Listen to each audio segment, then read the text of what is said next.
ডেটে যাওয়া। হ্যালো, বলছি কি আমার না আসতে একটু লেট হয়ে গেল, তুমি কিন্তু কিছু মনে করো না। হ্যাঁ না কোনো ব্যাপার না, তুমি কি খাবে বলো। বাবা আমি কিছু খাবো না, তুমি যা খাবে তুমি তাই অর্ডার করো। না খাবো না বলে হয় নাকি, কিছু তো খেতেই হবে। আসলে না আমি বাইরের খাবার সেভাবে খাই না, সেই জন্য তুমি যা খাবে তাই অর্ডার করো, আমি তোমার থেকে একটু নিয়ে খেয়ে নেবো। আচ্ছা ঠিক আছে, না তুমি আগে টেস্ট করে দেখো। না না তুমি আগে খাও, আমি তোমার পরে খেয়ে নেবো। সবাই বলে একটু খাবার খেলে নাকি ভালোবাসা বাড়ে। 2 বছর পর ডেটে যাওয়া। এই তুই রোজ কি শুরু করেছিস রে? আজকে এখানে কালকে এখানে, আমার কি কোনো কাজকর্ম নাই নাকি? আমি কিছু তোর পিছন পিছন ঘুরে বেড়াবো? একদম আমাকে এরপর থেকে ডাকবি না, আমি বলে দিলাম। কিন্তু এটাই শেষ দেখা করলাম এই মাসে, আর দেখা করবো না একদম।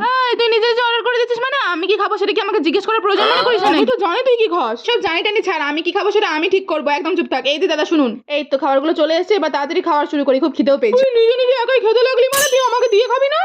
আগে তোকে কেন দেবো? আগে আমি নিজে খাবো তারপরে তোকে দেবো। ইস কি শখ, মানে তুই নিজের সামনে বসে বসে খাবে আর আমি পাকা দিয়ে বসে বসে হাওয়া করবো। চুপচাপ থাক, আগে আমি খাবো তারপরে তোকে দেবো। এ বাবা, কোন মেয়ের পাল্লায় পড়লাম এটা আমি।